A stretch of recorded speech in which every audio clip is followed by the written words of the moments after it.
Here's the reality. Our entire medical system is backwards. So here's what happened. I almost died about 1 year and 9 months ago. It was a life-altering experience. Cancer, heart disease, diabetes, hypothyroidism, autoimmune disease. Wow. That's shocking. Wow. I mean, that's a crazy number. The testosterone in men today has plummeted. Not a controversial statement, in fact. Doctors are just prescribing this stuff like it's candy. What the is going on with that? I'm talking to so many of my friends. Go off on that. Everyone is unique. So you're saying men are being Just putting my medical hat on there, everybody.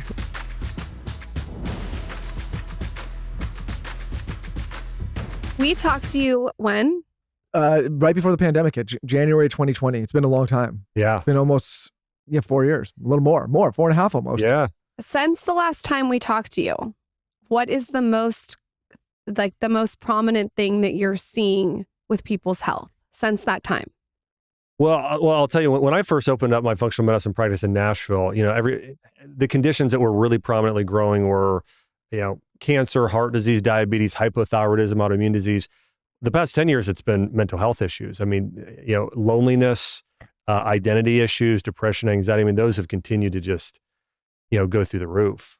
Have you seen more of the other things too? Because I've talked to a lot of doctors, I'll just call it out right now, since the vaccine came out, that there's a surge of all different other things too. Yeah. And this is being logical. I'm just telling you what I've heard behind the scenes. Yeah. So if we're talking about the root cause, and I talk a lot about Western medicine, also Eastern medicine, from an Eastern medicine perspective, what that virus did to the body was really affect the blood, which then affected the neurological system. This is why people are losing their taste and their sense of smell. This is why a lot of people are getting, we're having a lot of those long COVID symptoms that were somewhat neurological. And so what it does is it makes your blood sticky, essentially. So your blood clots together too much. This is also why it's linked to myocarditis. So if you have those red blood cells start to clot and stick together, it affects your heart and can increase your risk of some of those heart issues. Anytime you expose the body to something new, it needs time to adapt and be able to take it on. And so I think this is a completely new virus, whether it was created in a lab in Wuhan or not. Either way, it's a new virus that the body hadn't been able to deal with yet. So people had a lot more severe symptoms, and it impacted them in a bigger way. It's still impacting people. I think people are getting more sick now. The symptoms are more severe now than, let's say, 10 years ago or 30 years ago when we were kids. I mean, the symptoms are definitely more severe, but I do think that it's a blood issue. And so if you have a blood issue where your blood's sticking together, that can cause fatigue, can cause more heart issues. It's going to increase your risk of almost every health problem. But I think people are still having a lot of issues because of it. With general health and well-being, say it is a blood issue, what are things people can do to have, I guess this is not a medical term, not so sticky blood? Yeah. So there's a lot of things. And so just putting my medical hat on there, everybody. Yeah. So to help with the clotting in that way, in what we talked about there, quercetin is great, bromelain, a lot of proteolytic enzymes, nattokinase. There's some amazing studies out of Japan and Asia out of that specifically. I just got that. Helping with long COVID symptoms. In fact, I would put nattokinase at the very top. Yeah, quercetin, bromelain, turmeric in general, things like beetroot juice, things that help build the blood and move the blood are also going to help. Can we talk about nattokinase a little bit more? I was trying to explain this to Lauren. I've heard, though, that you might want to consult a doctor because it could create blood thinning in some cases. Is that true or not true? Well, there's a lot of natural blood thinners. And so there's no doubt that things that thin your blood, if you're on Coumadin or warfarin or a blood thinner, that you want to be conscious of that, work with your physician on that. Now, here on the other side of this, it's like if you're working with a good functional medicine doctor who knows what they're doing, what they're going to try and do is have you take things like nattokinase and garlic and fish oil and certain types of vitamin K to thin your blood, to reduce the medication you're on and not try and keep you on this drug that is very harmful with major side effects long term. But yes, absolutely. Nattokinase is amazing. I mean, it's a compound you get from natto, so fermented soy. And the benefits are really tremendous for strengthening your blood, but also boosting your immune system. I mean, there's studies on it for fighting cancer, studies on it for strengthening lung health and immune health. And so it's really an amazing supplement. Used a lot more in Asia than America, but amazing. Yeah, I've heard it's also incredible for the heart. Yes, exactly. And then so that blood-heart connection. Interesting. Mm-hmm. If you could wave a wand and have everyone have one supplement, like say there's one supplement on the earth, which supplement are you picking? Well, yeah, I mean, statistically, vitamin D is going to be number one. And the reason is if you look at the amount of people that are deficient in vitamin D today, it's 94%. Wow. I mean, that's shocking. I mean, that's a crazy number. And by the way, there are multiple studies, and every time they come back, it's 92, 94, 96. I mean, so it's incredibly high. Vitamin D is really important because it's a pro-hormone that's responsible for our immune system, for balancing all of our hormones. In fact, if you look at, this is another thing we could talk about. I mean, the testosterone in men today has plummeted. What the fuck is going on with that? I'm talking to so many of my friends. Go off on that. In the last 50 to 60 years, the average male testosterone has dropped by 33%. Why? Which essentially, so let me get into that, but let me also say, so this is what this means though. The average man in their 20s, if we'd go back in 60 years ago, a man in their 60s had the same testosterone levels. So I mean, it's dropped that dramatically. And I think it really is a combination of things. I think one, there are a lot of estrogen producing chemicals that we expose ourselves to. Everything, of course, microplastics, forever chemicals, glyphosate. I mean, all those things together are just adding up. So that's one thing. The second thing is men are just too comfortable in doing weak things. I mean, it used to be where men were spending a lot more times outside, doing farming, doing industrial work, doing actual physical labor. That's going to help boost testosterone. So you're saying men are being pussies? That's not my language, but generally, men have become very weak. And I think this is physically, and I also think it's mentally. You know, I think cultural today, and this is more of a, let me call it an Eastern view, and Chinese medicine would say this as well. Culture went from being very much masculine and praising masculinity to today really praising femininity and feminine qualities in men. And we've really done men a real injustice by doing that. And let me give you, there's a study, and this is really interesting. They did a study on testosterone levels in men and looking at the psychology behind testosterone. And they had men go and do a rowing contest. And now they couldn't see each other, okay? And so they put men in a room and they had three groups of people. Groups that they told the men, now, again, some of them actually did a great job rowing, but they said, okay, afterwards they said, okay, you lost. They had another group of men that said, you won. Then they had another group of men that whether they won or lost, they actually found that these men believed that they were winners. Like that was part of their identity and their sort of self-confidence.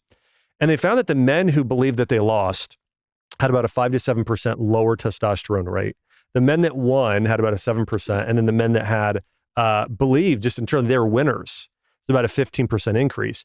And the reason I think this is so important is culture today tells men that you're bad if you're masculine. And even a lot of women today, I think part of this is the feminist movement. Again, some people may not like some of what I have to say here, but I think that men need to feel like they're strong and they're powerful and respected in order to be healthy. And so if men don't feel that way, if they don't have a spouse or a partner or people in their life saying, you're great, like my wife is so amazing. My wife is like, I'm so proud of you. I love you. Great job. Go get him, Tiger, sort of things.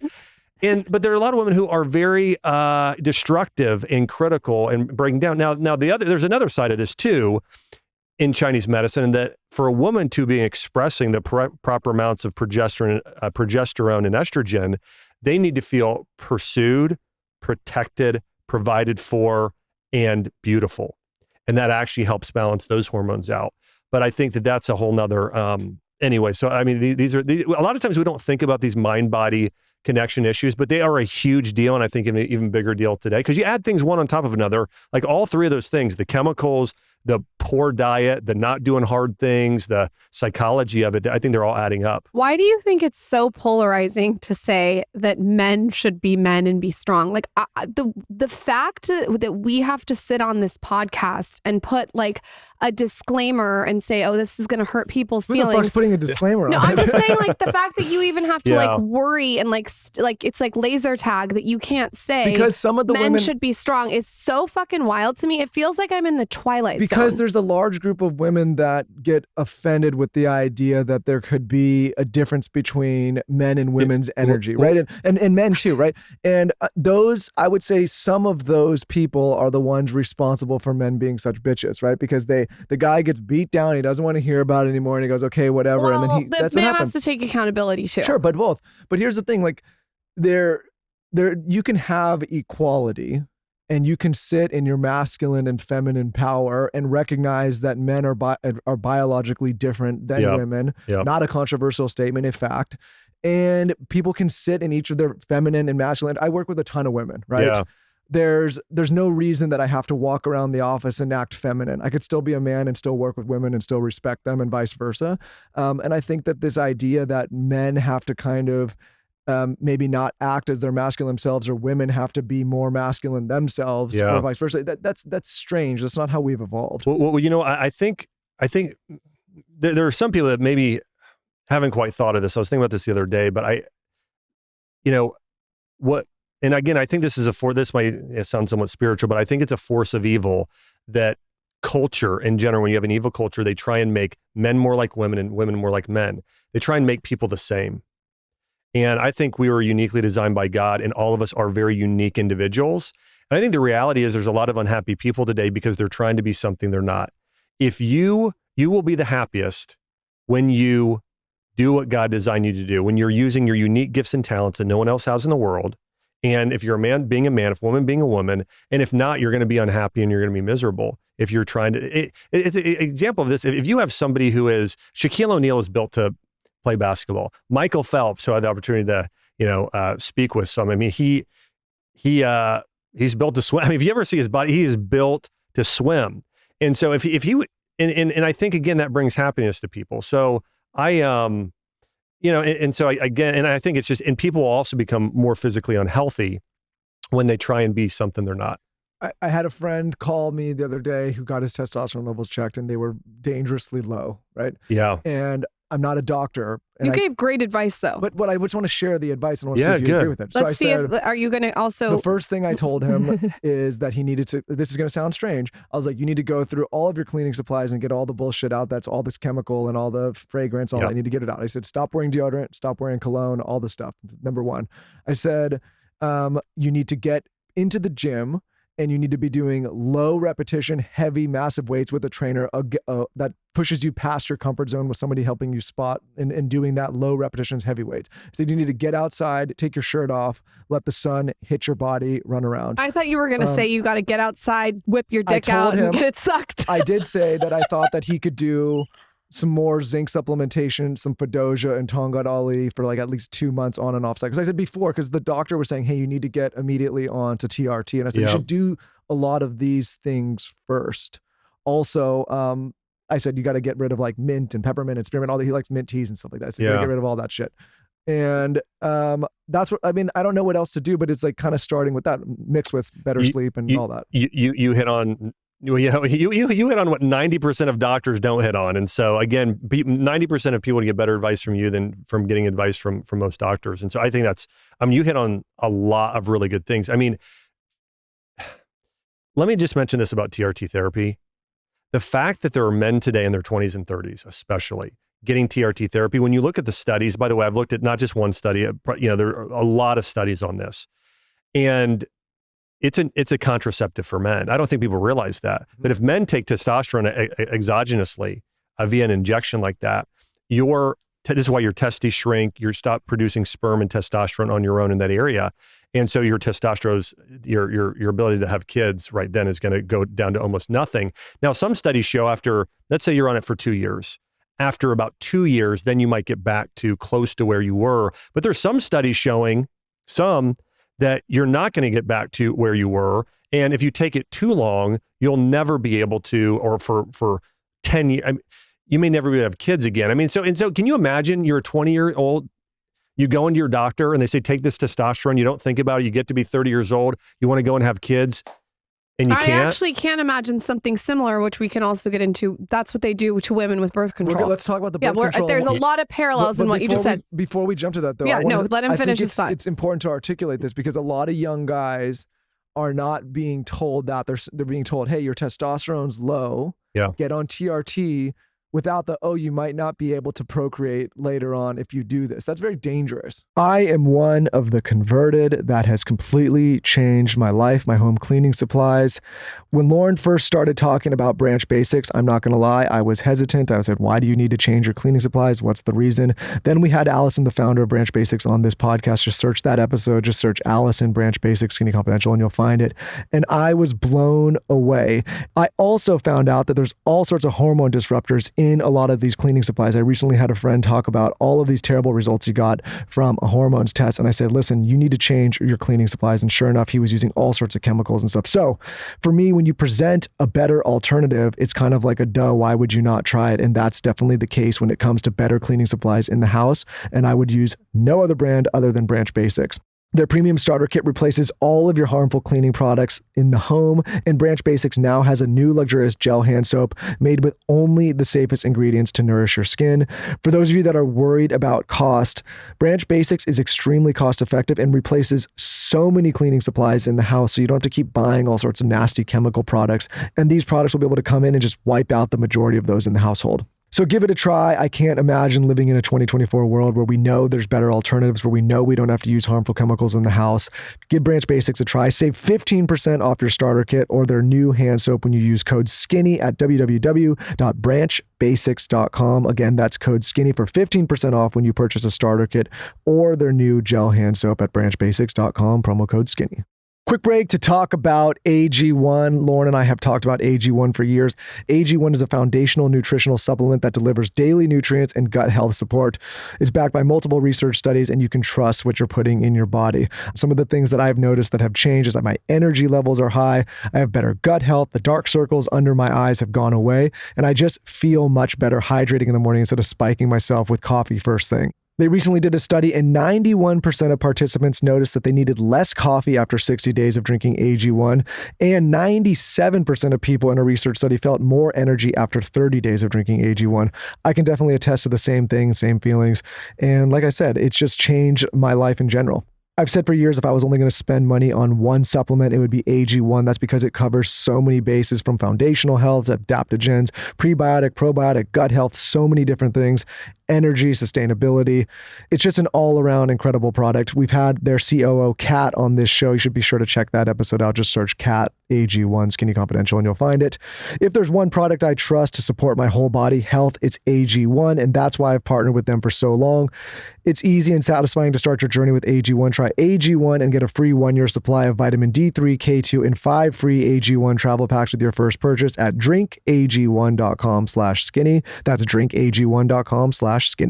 drinkag1.com/skinny. That's drinkag1.com/skinny. Check it out. This podcast is brought to you by Squarespace. Squarespace is the all-in-one website platform for entrepreneurs to stand out and succeed online, whether you're just starting out or managing a growing brand. Squarespace makes it easy to create beautiful websites, engage with your audience, and sell anything from products to content to time, all in one place, all on your own terms. I cannot stop talking about Squarespace and the importance to own your own online platform.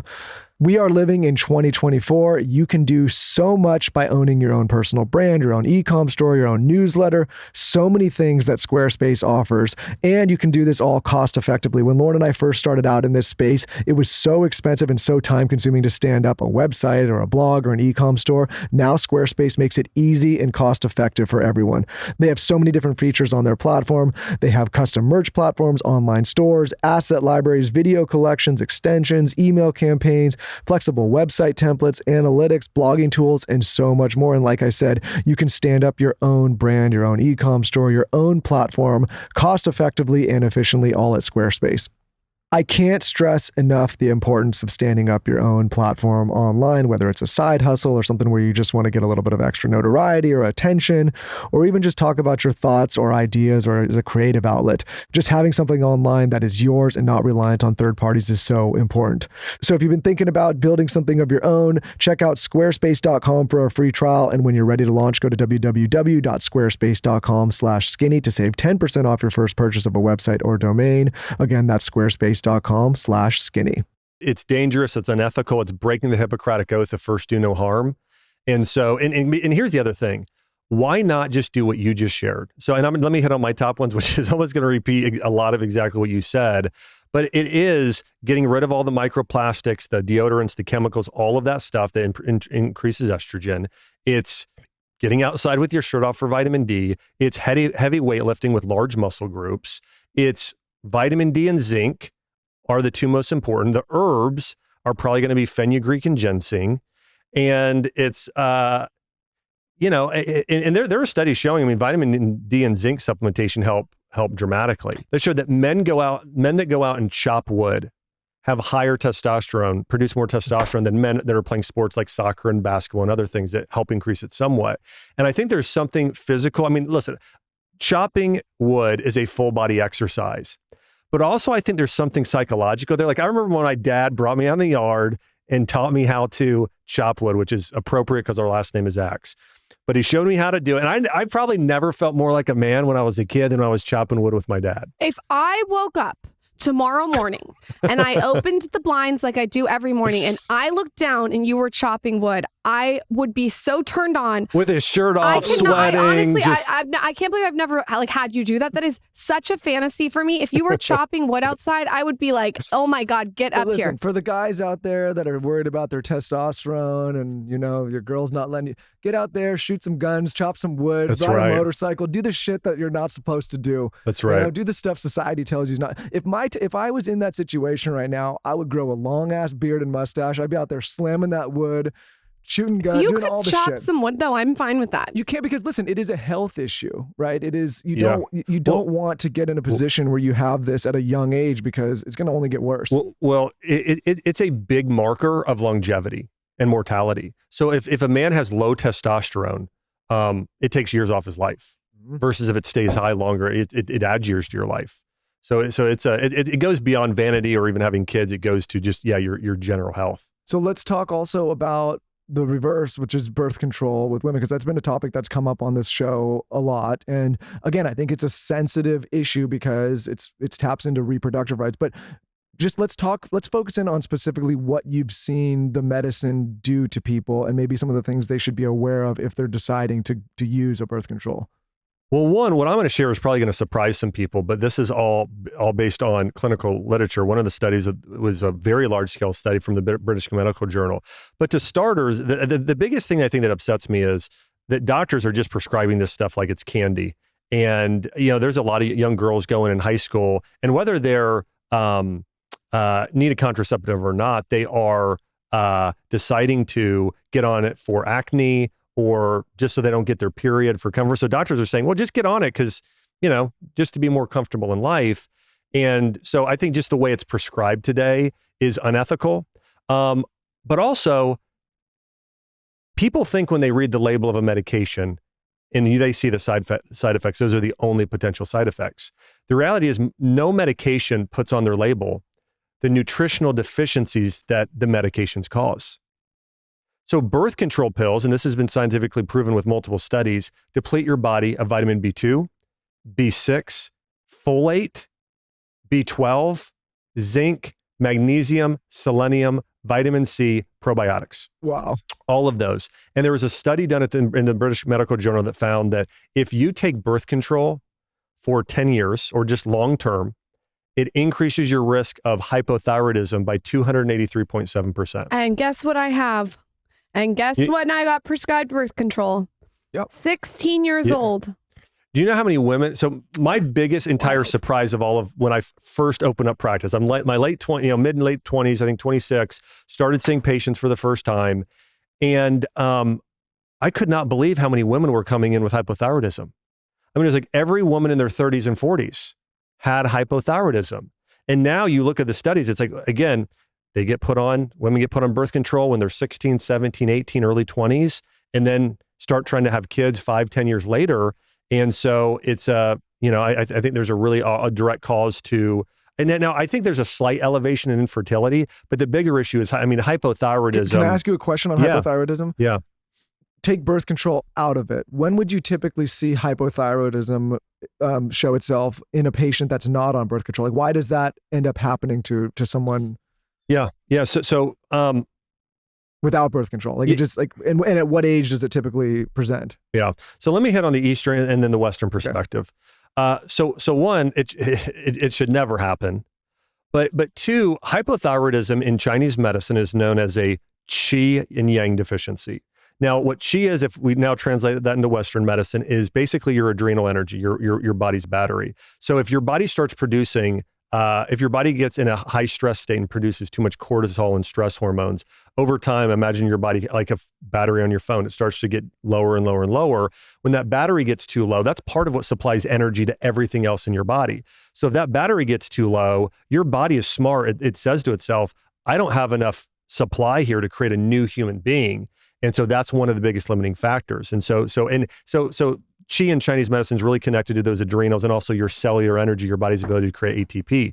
The other thing, though, is it's connected to yang, and that's your body's ability to, yang is being anabolic. So we think about anabolic steroids. It's your body's ability to regenerate and grow and heal more quickly. And so women that have hypothyroidism have low qi and low yang. Now, there are a lot of herbal prescriptions for this. In fact, ashwagandha is known as a qi and yang booster. Cordyceps, rhodiola rosea, ginseng for men, dong quai for women. Those are some of those sort of quintessential herbs that have been used throughout history. And women that have hypothyroidism will tend to know, by the way, the amount of women that have hypothyroidism and don't realize it is like 60%. So there are millions of women who have hypothyroidism and they don't realize they have it. So if you had a client that had hypothyroidism, would you first tell them to take all those herbs, or would you immediately prescribe a synthetic what's a pig what? It's pig thyroid tissue. Pig thyroid. And so it's T3 and T4. It's called Armor. Yes. And there are a few other brands there too. So here's what I would do and recommend. I would recommend, and by the way, I don't have a license to prescribe drugs, so I only recommend herbs and vitamins and all those things. But let me tell you exactly what I would do if somebody is hypothyroid. I would first address, we need to address cortisol, okay? And there are lifestyle factors there. So we got to get that battery back charged up. Acupuncture is great for that. Doing things that just are not busy, where you're not trying to get ahead. Reading a novel, lunch with a best friend, walking in nature. Again, just having real downtime to recharge your batteries, that is essential. And then good sleep. I'd get an Oura Ring or Whoop or whatever sort of tracker. I would try and get a sleep score in the 80s and 90s as often as possible. I would then go and take certain vitamins. So I mentioned this before. Most women with hypothyroidism, many of them have methylation issues, and which basically means that they're not converting the B vitamins in their body to the factors that then your cells and organs use. So they're not converting those properly. So would you take like a methylated B vitamin? Exactly. Okay. I would take a methylated B vitamin supplement, probably a higher dose than most people think though. I'd probably do I would do it twice a day, the normal. It's hard for me to say because I need to know the brand, but my point is I would probably do a serving twice a day. Assuming, and this is just broadly. This is not, obviously each person's individual. Again, I would really look at selenium. I'd consider vitamin D as well. And so I would really make sure I cover those nutritional bases. From a dietary standpoint, now this is big. This is where a lot of women mess up with hypothyroid. Your body is cold with hypothyroidism. You have a yang deficiency. You need to consume foods that are anabolic and warming. And so that's going to be red meat. Lots of cooked red meat. It's wild salmon, it's chicken too, but it's those foods that are anabolic. It's going to be, you don't want to do salads. You don't want to do vegetable juices. You don't want to do ice cold smoothies.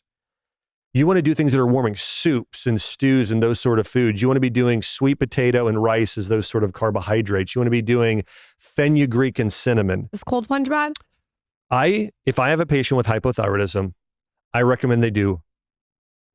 If they're going to cold plunge, once a week, a short time, but ideally it's either 0 days a week or 1 day a week for 3 minutes and that's it.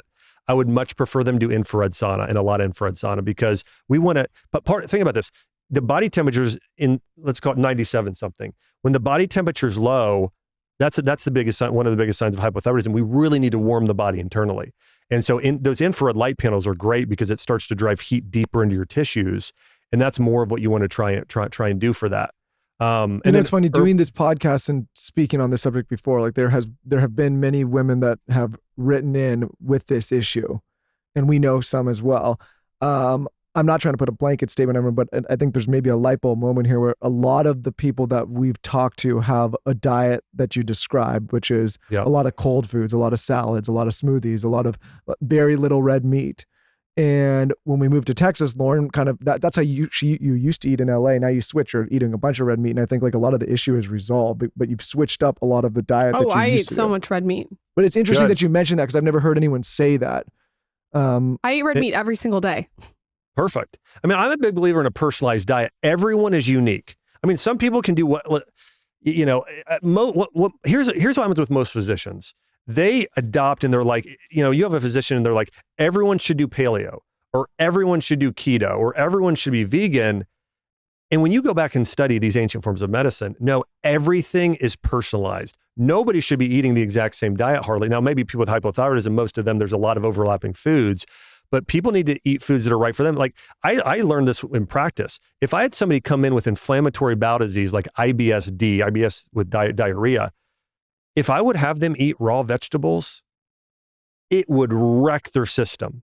So I would never do that. I'd have them eat a lot of soups. However, if I have someone coming with cancer, most types of cancer, I'm going to have them do some raw veggie juices, maybe some salads, some things like that, because we really are focusing more on healing the liver and the lymphatics and some of those areas that may tolerate raw foods, whereas the gut and GI, if you got inflammatory bowel disease, that would wreck you. So it's not that I don't think that salads and veggie juices and those things can be healthy, but for some people, they're going to be poison. For some people, they're going to be, you know, liquid gold. It just depends. Sure. But I guess in the instance that you describe, if someone's got hypothyroidism and they're cold, you don't want to lean in that direction. You want to go in a hot direction. Exactly. What about barrel sauna? I think barrel sauna can be great. Here, I like, both of them are great. Both types of sauna are great. I like barrel sauna if you want to sweat more, get more movement, detoxify the liver, the lymph. I think it's probably better for those things. But I think for someone with hypothyroid and somebody where you're trying to get heat deeper in the system, because that's part of what red light does, it's going to penetrate deeper and warm the body more internally than an infrared, than a barrel sauna. For that, I like infrared better. They're both great. You're going to get benefits from both, but if I'm kind of forced to pick which is better for hypothyroid, I'm going to pick the infrared. Okay, so I have an infrared, but I always go towards the barrel. So listen, I prefer barrel. I mean, like if I'm, you know, yes, I mean, you're sweating so much more. There's this great experience. Yeah. I have heard from multiple people off air and on air that Ozempic will soon be like a Botox, meaning people will be talking about it like they're going to get Botox. And I actually heard from someone who's from Korea that in Korea, they go to a drugstore like a Rite Aid and they just get Ozempic like it's not a big deal. Mm-hmm. Do you believe we're headed that way? What do you believe are the pros and the cons of that? Do I believe we're headed that way? Yes. Do I wish deeply that it wasn't headed that way? Yes. So here's the biggest thing that people need to know about Ozempic and Wegovy and these peptide, these medications. They cause your body to lose muscle mass. So if you are let's say you're on a, losing weight via any other way, let's say it's exercise or eating healthy or just let's say just calorie restriction. The amount of muscle mass you'll tend to lose is maybe 20, maybe even 25%. Okay. When you're doing Ozempic, you're going to lose 40%. Wow. So you could be losing almost double the amount of muscle mass taking these medications. I mean, losing double the muscle mass, what that does and hurts your longevity. Here's the other thing. Ozempic and Wegovy cause something called gastroparesis. And you can just look that up. That's the main thing it does. So what it does is it slows how quickly these foods pass through your GI, through your digestive tract. And what that also is tied to is nutrient malabsorption. So you'll start to see people, watch this, you'll start to see people that are on those medications like Ozempic and Wegovy, you'll start to see, look this up, it's called Ozempic face or hashtag Ozempic face. You'll start to see a sunken in look. That's the look of malnutrition. And it's not from just a fast weight loss. No, it's from malnutrition. But in addition, you'll see more sagginess too, because they're losing more muscle. They're losing way more muscle than they should be. And so people just have to understand that. First off, there are so many ways to do this better. It's like, I know it's a little harder to, eat protein. I guess it's harder. Yeah. Than taking a pill. It is, changing your diet and exercising and doing all these other things. But if somebody just started walking a little bit more, trying to just really focus on upping their protein intake, and maybe took a supplement like, I don't know, Bayberry or Berberine, that alone would get the same results. What's this Berberine? Berberine's a supplement. Yeah, but what is it? So Berberine is a compound from the bayberry leaf that is probably the number one thing you could take for balancing blood sugar levels and helping insulin. So it's almost like imagine a natural metformin. Now it's not exactly, because I think metformin is extracted from lilacs. Well, it was the idea, and then now it's made synthetically. But I think that basically, if you want to take something that's amazing for balancing blood sugar, like for diabetics, there's nothing better than Berberine. And what's the brand you like? I can't even think of a brand. I mean, Thorne does a Berberine, yeah. Yeah. There are several great brands out there. And if somebody really wants to balance their blood sugar, they should do Berberine, Ceylon cinnamon, and fenugreek. Those are probably the three strongest and so one other supplement, chromium picolinate. Okay, you have to write those down for us, because you said saline. It's a type of cinnamon, because you also have cassia that people buy sometimes, but it's Ceylon cinnamon. Is it a supplement? No, you could use these in food. What we'll do for this episode, Carson, we'll make a note for the team to do some show notes and kind of write out all the supplement stuff. We'll pull the transcripts. Yeah, and I can share that. I can text or message you guys later. Because you're like, take Vaza Vuvaga, and I'm like, I want to take it, but what's the brand Dr. Josh Axe likes? Well, I need like the details of it. Yeah, for those that don't know, we'll do a blog post. Many do know. We have a resource, tscpodcast.com, where we go and write down and highlight all the episodes. So we'll put the notes there. But anyway, there's on this subject, we went to a dinner with a really interesting group of people recently, a lot of people in the longevity space. And one of the questions it was like a Jeffersonian style dinner. And one of the questions was, if there was an algorithm that existed, that if you took it, you would have perfect health, perfect mental, well-being, all of these, perfect sleep, perfect, you wouldn't be depressed, you wouldn't be anxious, all that. But you had to follow it specifically. If it told you to stop eating at 11, you had to stop. If it said you had to go to bed at 3:00 in the afternoon, you had to do it. Like, you had no personal will. And went around the table and said, like, would you follow that or not? Most people said no, because they justify all these reasons about they want free will and all of that. Yeah. And some people said yes. But anyways, at the end of the discussion, I said, well, there's algorithms like this that are starting to exist. If you would have asked people 5 years ago, would you take a shot that would suppress your appetite and slow your digestion and make you lose muscle mass, but you would lose weight? Would you take it? Everyone would say no. But now there's Ozempic. He says, now fast forward 5 years, what if there is a quote unquote Ozempic or Wegovy, but for depression or for hair loss or for cognition or for better sleep? All of a sudden you have all these people doing these things, and they say they wouldn't do it. Like, if I said to everybody, you're taking 5 shots a week into your ass, but it would perfect all of these things and put you on autopilot, most people listening are like, I would never do that.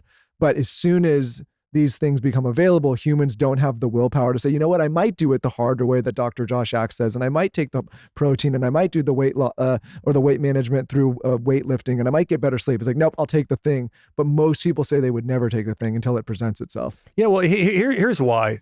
I think one big reason. You have people like Oprah and this celebrity and this celebrity and this celebrity who are out there just, saying how much it helped them. And I think also for some people, ignorance is bliss. And at least they think it is for a short time, and then later on in life, then it's not. But I think that's one of the things that happens is we see these influencers and celebrities and things taking these things and promoting them. And listen, I'm talking about the side effects, but there's not many people out there that are. I mean, so. Because I just think it's like, for people to understand, I understand the benefits of a medication like this for people that have, like, they're at their wits' end and they've tried everything and they can't do it, and they've got a real problem, and this could be really, I want to, like, for those people, it could be very helpful. What scares me about this stuff is, as a species, I think as soon as human beings are presented with an easy path, they always take it. Like, we've gotten to a place where we're just looking for convenient, fast, get me down the road, instead of like, let me enjoy the process and the struggle. And I think that becomes dangerous because the example I mentioned earlier, which is that long-winded rant about would you take an algorithm, is like we're moving further and further in that direction. I'm going to remind you of that when you order Postmates and you don't go kill a cattle out in the back and listen, chop wood. You want me to get a cattle and start butchering in the backyard with my axe that I'm going to be chopping the wood? I'm just saying you're using the easy my way out. testosterone's going to fly with through the roof. Microplastics in your Postmates. I'm just telling you. I'm going to chop a cow's head off in the backyard. Like, don't pull that out of context. It's a joke, people. My testosterone is going to be massive. But no, you hear what I'm saying here? It's like, I do. I think if you've tried, what I think about all of these medications or anything like that is if you've been trying and doing all the things that you would prescribe and it's just not getting you there, maybe you might want to try. But I think as a first step and as a first path or as a first step on the path, like maybe that's not the right answer. Well, here's the reality. Our entire medical system is backwards. What people consider alternative medicine should be primary care. And what people consider primary care should be alternative medicine. So wild. And so it's like if somebody comes in and they have type 2 diabetes, I mean, I've helped tens of thousands of people reverse. I'm sorry, you know what? If I'm thinking about globally, now just even my own practice, so it was at least hundreds or thousands of people reverse type 2 diabetes, reverse hypothyroidism, reverse autoimmune disease. And with type 2 diabetes as an example, it really is something that 90+% of the time I was able to reverse with them. In part, let me tell you one reason why. One is I believed in them that they could do hard things. Like you know, I think to a degree, it's thinking too little of people to just think, oh, everybody's only just going to take a pill. No, I think people are capable of doing hard things. I think people want to live great lives. And so that's part of where this starts. And then I think from there, it's, hey, you know, let's follow this diet, this exercise. And exercise could just be walking. You don't have to go in and do hours in the gym. There are really some small steps and you can reverse a lot of conditions. It's like what we started this conversation with, which is the testosterone issue. The first thing was take TRT. There wasn't the other 8 things that you can do for free by yourself without doing that. It's just jump to the medicine. The reality is somebody should go into a doctor, like whether it's a functional medicine doctor or someone that's natural, do everything they can, exhaust those options, and still after 3 months or a year or 2 years, if it's not working, okay, now there's a place for medication. You get on it temporarily, but still you're trying to get off. What happens most of the time, I mean, I had so many patients come in, it was constant that said this to me. They said, my doctor told me my condition is irreversible. And most of the things were not irreversible. Again, like diabetes, type 2 diabetes. And they would say, you've got to be on this medication the rest of your life. That's just, you know, and because every medication, as I mentioned earlier, has a side effect, will lead to another condition. I want to pivot to spirituality and mindset. Yeah. Who are people that you look to in the space that have really helped you? And what do you use from those learnings that you apply to your own life? And what are your own practices? Wow. First off, there are so many people I love in the space of spiritual growth. You know, and let me hit on sort of Protestant, Orthodox, Catholic, even let me think about a rabbi here as well. But I like Craig Rochelle a lot. I like a guy named Ed Silvoso a lot. I love Tim Keller. So he's a pastor I loved and followed for years. I like Bishop Barron. He's brilliant Catholic priest. I like Jonathan Pageau. So these are some people I listen to a lot of their their podcasts and talks. And when I think about this may be what you asked me or it may not, but I'll just go here for a minute. You know, one of the things I've realized in my life is that, I mean, physical health is important, but first, I notice this with patients in that their spiritual health and their mental health had a bigger impact on their physical health than a lot of the physical things that they even did. I mean, it's really important. Most people don't realize how powerful the mind is at helping you heal and excel. Like here's a prime example of this. During, I think it was World War I. I don't think it was World War II. I think it was World War I. There was a practicing physician who was taking care of the men who had extreme injuries, losing limbs, just extreme pain, agonizing pain. And they gave these soldiers morphine. And we all know morphine is an incredibly strong painkiller. Well, he ran out of morphine. And these men were just in absolute agony. But he thought, I've got to give them something because they want something. So he started giving them sugar pills, essentially. And here's the crazy part. Around 30 to 40% of those men experienced the same level of pain relief as if they were taking morphine. That's wild. That's the mind. I mean, think about your body, your brain is creating neurochemicals that can numb an area to that strength or heal an area. And there's some amazing research around the field of neuroplasticity to where your brain and your body will start creating new nerves, new neural pathways in order to heal an area or create new and healthy tissue. And so we've hardly tapped into really the power of, I think, how important it is, your mindset when it comes to healing. And so again, I think there's an interesting sort of health perspective here. But even beyond that, there's a study I read years ago that found that when somebody retires from work, if they don't find something else they're passionate about or something else to pour into once they retire, it decreases their lifespan. They die early. And so our physical health is very tied to purpose. It's very tied to identity. I think these things are in a category of really spirituality. And so one of the things that I really have focused on, I wrote a book on a lot of these topics called Think This, Not That really gets into here's how to create your best life possible, your best health possible through the power of your mindset. What do you do in the morning and night to support your mindset? One thing I am very, very serious about is my hair. I decided about a year ago that I didn't want to do clip-in extensions anymore. And so I started really, really taking care of my hair. I do high frequency wand on my hair. It's amazing. And I feel like it activates the scalp. I also am eating a ton of meat. You guys know this, a lot of amino acids. I drink my raw milk with minerals and I do scalp massage. And I do scalp massage all the time. I'm not joking you. I do it in the morning. I'll do it in the shower. I'll even, if I get a blowout, ask for it. I love scalp massage. And I usually do it with a hair serum. And the one that I like that I've been using forever is Vegamore. This comes in a little cute pink bottle. And what I've noticed is it gives you visibly thicker, fuller, shinier, longer hair without all the harsh ingredients. So what I do is I'll get like a little scalp massager and I'll massage it into my hair with the scalp massager. You can also use your fingers, whatever works for you. All of their products are 100% cruelty-free and never formulated with harmful chemicals like parabens or hormones. Everyone needs a hair serum. It's all about the scalp for 2024. Give your hair the power of the little pink bottle with Vegamore. For a limited time, Him and Her Show listeners get 20% off their first order by going to vegamore.com/skinny. You can also use our code skinny at checkout. That's vegamour.com/skinny, code skinny to save 20% off your first order. vegamour.com/skinny, code skinny. Have you tried the ginger digestive elixir tea from Peak Tea? If you haven't, I don't know, guys, you got to. I have been talking about this tea, for like the last 4 years. This is the tea that I wind down with every single night. I like it because I feel like it supports my digestion. So before I'm getting into bed, I will make a huge cup. I have like this mug from the Ivy that's so big. I'll make a huge cup of my ginger Peak tea. I like this one because you can just open it up and pour it in. So there's no tea bag because sometimes tea bags can get stuff in your tea. And basically the ginger is just helping to support a good gut and healthy skin. But what I've found is it's just calming. And I just associate bedtime with this ginger tea. It tastes like real ginger too. It doesn't taste fake.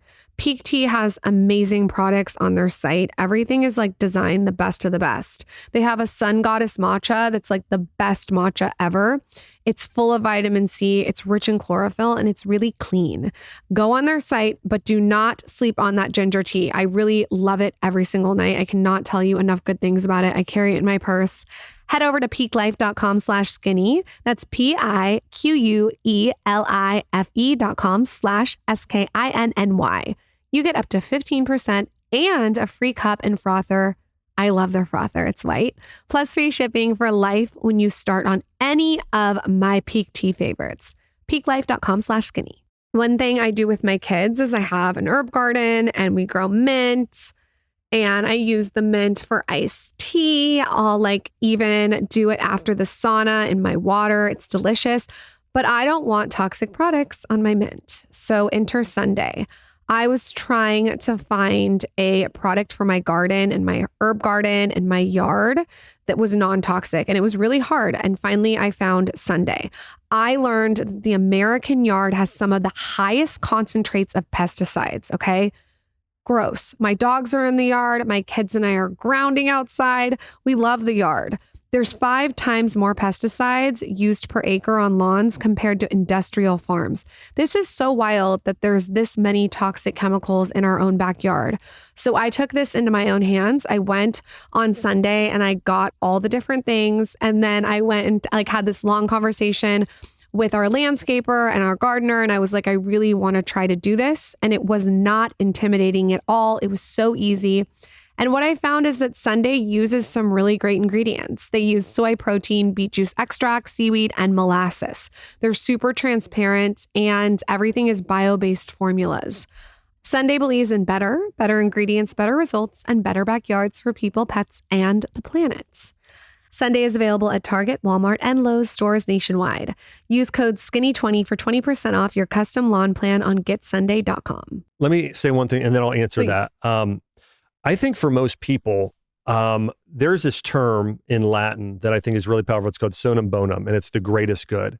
And so I think one thing that people need to do is they need to think about their life in light of eternity. So there's a study many years ago, you guys have heard of it before. It's called the marshmallow study that determines success, right? So they had kids set up and they said, hey, if you wait, then you'll get 2 marshmallows. If you eat it now, you'll just get 1. And the kids that waited for the 2 marshmallows were much, much more successful later on in life because they were putting off immediate gratification and thinking more long-term. We need to do that to our kids.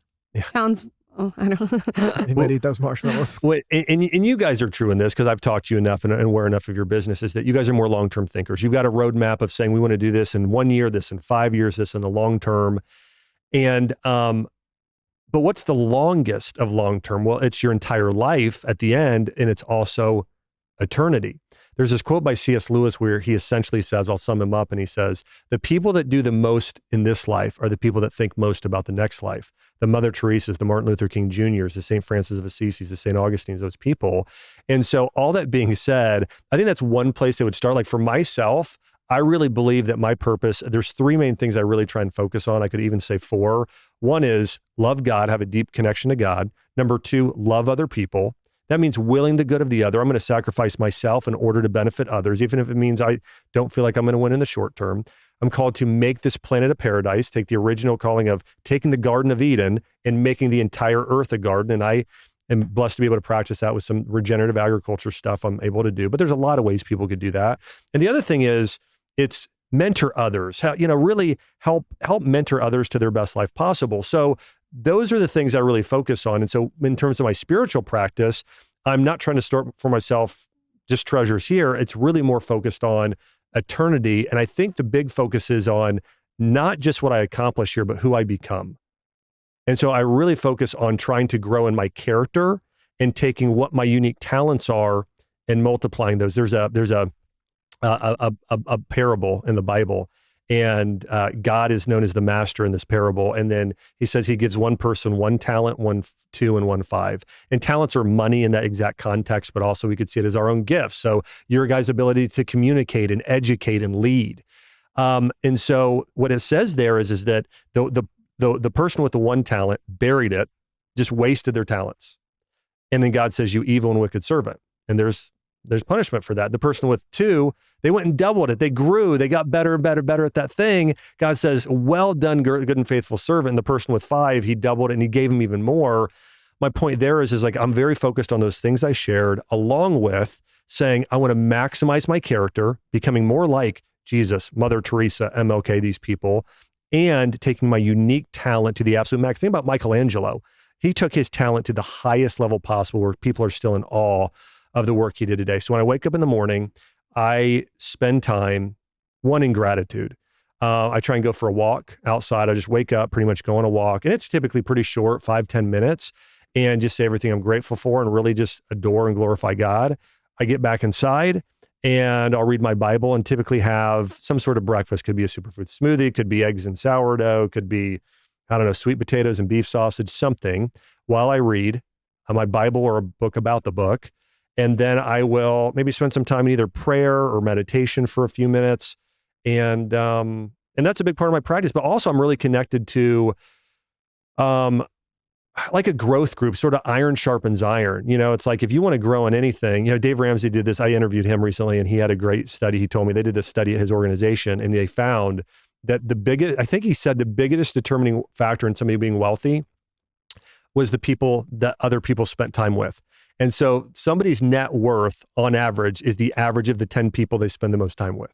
So if you hang out with people that are very successful business-wise and entrepreneurs and those sort of things, you're going to it's going to increase your wealth. Well, the same thing, if you want to grow spiritually, hang out with those sort of people. So I'm also really conscious about hanging around those sort of people. So, by the way, I know I've said a lot there. No, it's but great. And what really stuck with me there is we try to be long-term thinkers. I think namely because at a minimum, I think it takes a lot of stress out of your life. When you're somebody who's focused on, and I used to be like this, the what's next, the right now, what this month I need to do it, in the next moment, that becomes really stressful. But if you set a goal for yourself and you allow that goal to manifest over 10 years, then you don't feel the kind of pressure day to day, but you also have a target. So I like what you said about taking it to eternity, because for me, what was the thing that kind of gave me the next level of long-term thinking was when we had children.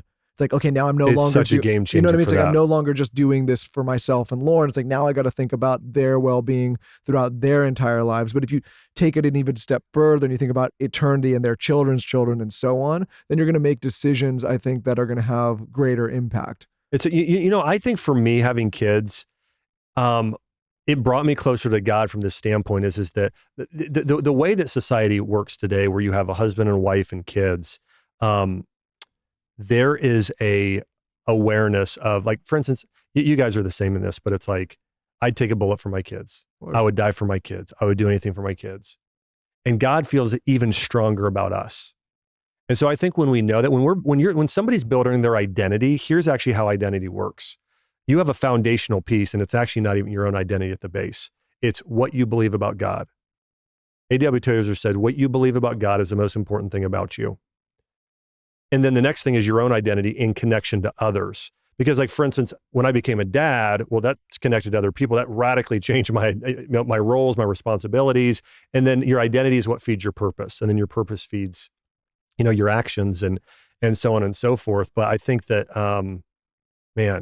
being a parent, I think I became more aware of, it makes you much more aware of the long term. We need to get into your story. I mean, this is a wild, crazy story. Was it an accident? Well, so here's what happened. Well, one, I almost died about 1 year and 9 months ago.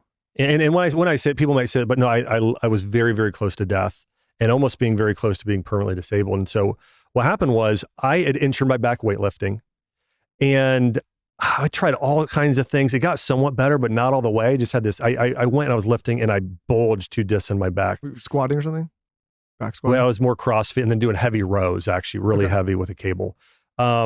And then I ended up getting stem cell done in my disc. I took my own bone marrow, concentrated, and it helped tremendously. I couldn't even believe how much it helped.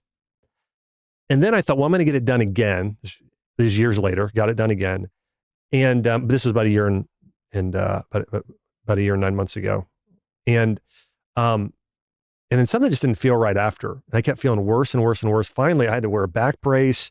Finally, one morning I woke up and I couldn't walk. The pain was so excruciating. I mean, I'm talking about a 10 out of 10 pain. And we had to call an ambulance. We were living in Puerto Rico at the time, between Puerto Rico and Nashville. Yeah, that's scary. And had to have an ambulance come pick me up, bring me and get an MRI. And I got the MRI report back and it said I had a spinal infection. And not only was it a minor infection, it was in the disc. It had gotten into my bone. It was throughout my entire L5 vertebra. And then there was an abscess that was in my spinal canal of an infection. And so I had to take a medical flight. And if people don't know how serious that is, I mean, if you have an infection by your spinal cord, it is deadly. And so I took a flight to Florida, met with an infectious disease specialist. And here's what he told me.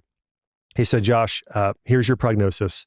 The very best case scenario, you're going to have chronic pain the rest of your life. And you'll be the first person that knows if bad weather's coming through. I mean, this is really there's going to be permanent issues from this. And he said, in the worst case scenario is you could die and there's a good likelihood you're going to be permanently disabled. Shit. Now I had just gone from a few months before throwing my 2-year-old daughter, 7 feet in the air in the pool, squatting, deadlifting, cycling, running, like into some of the best shape of my life. And to then think about a medical mistake to where I now could be permanently disabled. have rods put in my spine or partially paralyzed, whatever it is. And there were emotions I had never experienced before. Like, I'm a very positive person. I know you guys are positive as well, but I felt despair and hopelessness. Like, it was crippling for 2 days. And then finally, I sort of had this spiritual moment where I was like, you know what? This is not serving me. I have a God that's bigger than my diagnosis, and I really need to do everything I can in my power to heal. And just because this doctor said this doesn't have to be me. And I started thinking about, you know what? There are people all the time that are told they'll never walk again, they'll be permanently paralyzed, and they start walking. And so I said, I'm just going to do everything in my ability. The doctor recommended I get on antibiotics. What they typically recommend is 6 weeks of IV antibiotics and then 6 weeks of oral. So 3 months straight of antibiotics for how severe it was. And so I also at the same time said, I want to minimize my harm, but maximize my healing. And I read this great study on hyperbaric chambers.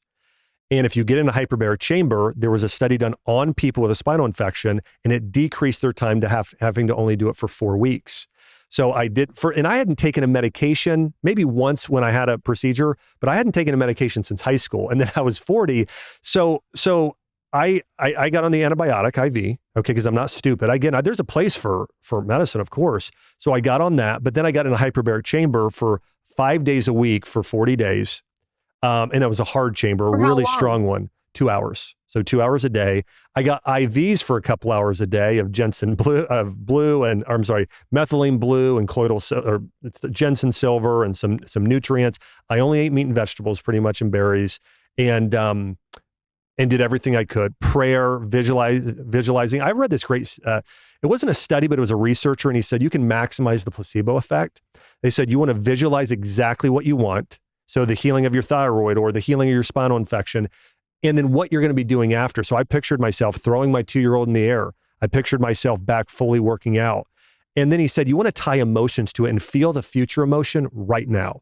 And so he said, you want to when you're throwing your daughter up in the air, be filled with joy, be excited, feel that smile that same way right now. Is that Joe Dispenza? I don't remember. It might have been Dispenza. Okay. I don't remember. But, and then they said the other thing is that you need to have a very specific plan in place, because the reality is sometimes your nervous system doesn't believe you. It's like toxic positivity or telling yourself, what was that? I'm trying to remember that old SNL skit. Like, I'm good enough, I'm smart enough, and gosh darn it, people like me anyways. So, but your nervous system needs to believe you. And so I really laid out very specifically, here is how I'm going to heal. Here's the exact perfect plan to heal. And I started following the plan. And after 2 weeks, I started feeling at the first 2 weeks, I felt nothing. And then finally one day I felt 1% better. And then the next week, 1%, the next week, 1%. Well, it took a long time to heal because you have almost no blood supply in your discs, in your bones in the spine.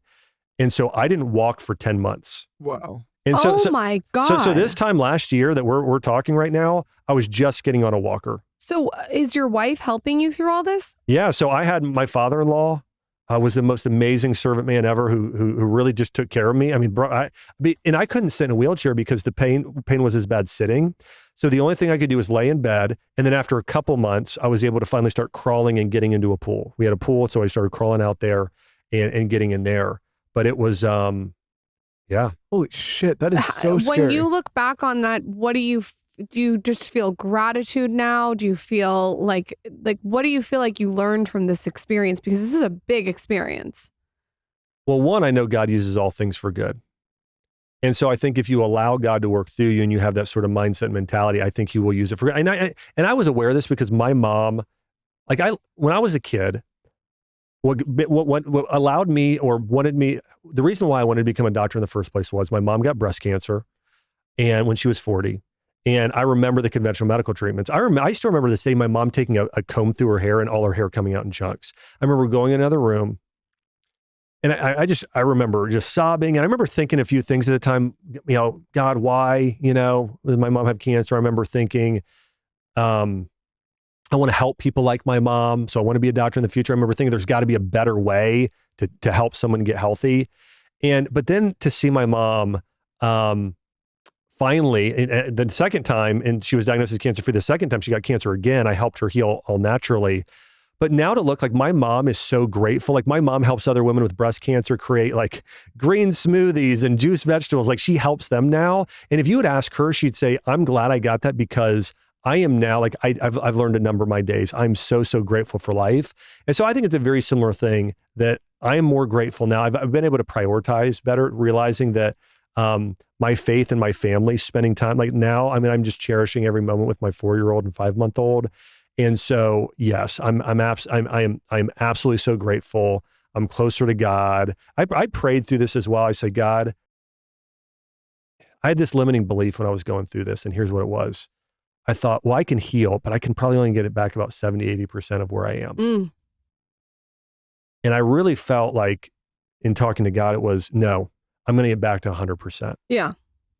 Right now, I'm about 80-85. I'm already better than that doctor told me I'd be. I mean, I'm lifting weights again. I'm carrying my 2-year-old around. I'm traveling all over. I mean, so I'm. It's funny when I saw you, I was like, oh, you look in shape. Like, you know. Yeah, I'll be 100% by the end of this year. So but I grew spiritually and mentally more through that than anything else I've ever gone through in my life.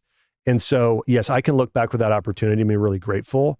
But yeah, it was a life-altering experience. There's this saying that I love, everything's happening for you. It sounds like, I feel like you're going to use all this and there's like another chapter that you haven't even seen yet. Agreed. Well, I imagine too now in your life, after going through something like that, many of the other day-to-day issues that we go through that maybe would stress you out in the past probably don't stress you out at all. Absolutely. So many things just seem petty now and not important. Yep. I mean, listen, you don't wish ill fortune on anyone, but to some degree you kind of do, because it gives people the tools to realize they can do and get through really hard things. Does that make sense? Yeah. And because of it, I took a year. I wrote that book, Think This, Not That, during that time. And it's the best book I've ever written. I also spent a lot of time studying longevity and regenerative medicine. I mean, the amount that I know now, just for myself, my own knowledge, but and helping others too, via like whether it's my podcast or something else. But I know so much more now about regenerative medicine and longevity because I read thousands of medical journals. I studied it for myself because when you're trying to heal a family member or yourself, I spent thousands of hours researching how do I extend my lab? How do I promote cellular regeneration? I mean, it's, yeah. I had one other question as a follow-up to what you went through. A lot of people have been interested in stem cell research. So what is your perspective on that now? Because this is obviously a terrifying story. I've had stem cell again since then. Okay. So what do you think happened in that instance? Well, I think when I had this injection, let me say this too, the doctor reached out to me not long ago and he said, I'm probably the last person you want to hear from. And I told him, I said, listen, it was a text message, but I said, listen, I love you. All's forgiven. And listen, I'm sorry I didn't reach out sooner because I know you've probably felt guilty about it.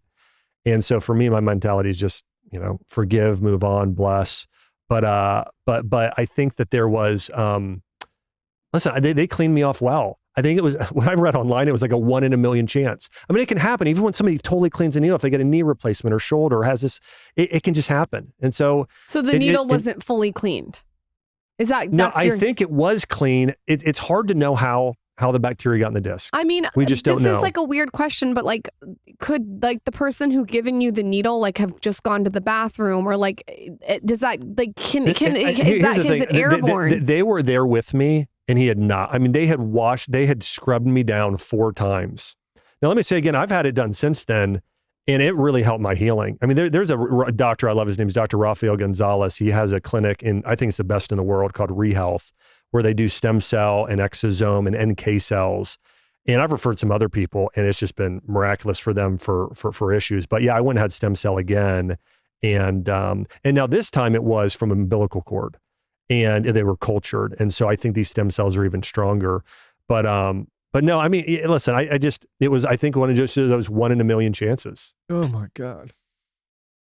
Dr. Josh Axe, thank you for coming on, telling your story, giving us so many tangible tips, telling my husband to wake up and chop wood tomorrow. I'm not joking. I would get, which kind of axe should we get? Send us the link. We will put all of this in the show notes. That was so inspiring. Where can everyone find you and your book? So I've got a podcast called The Dr. Josh Axe Show, which I want to have you guys on really bad. So if we can, I'd love to have you guys on at some point. I don't know if we're going to be as smart as some of the other guests, depending on the topics. But speak for yourself. Let me say this: you guys are smart and fun, and so I can't wait to have you on. So again, it's the Dr. Josh Axe Show. Apple, iTunes. And people could also search, like if I touched on a topic that they want to learn more about, they could go to a place like YouTube and just search Dr. Axe hypothyroid or Dr. Axe PCOS or whatever. And I've done a lot of content on there. And then social media handles at Dr. Josh Axe, new books, Think This, Not That. And that's it. But by the way, you guys are the best hosts I've ever, experienced. It's really, well, thank you. You make That's it fun and awesome. Thank you. Who's better? No, I said you guys are the best. I'm talking about number I'm saying one. Who's better, me or him? Oh gosh, I would never get in the middle of that. I'm say smarter her, than just that. say her. I would lose all wisdom if I were to, go ahead and take a side on that. Well, we appreciate it. We have fun every time. Thank I can't believe it took us so long to do this again with you. Come back anytime. COVID kind of screwed us up there. Yeah, it did. Thank you. A lot of things. Thank you, buddy.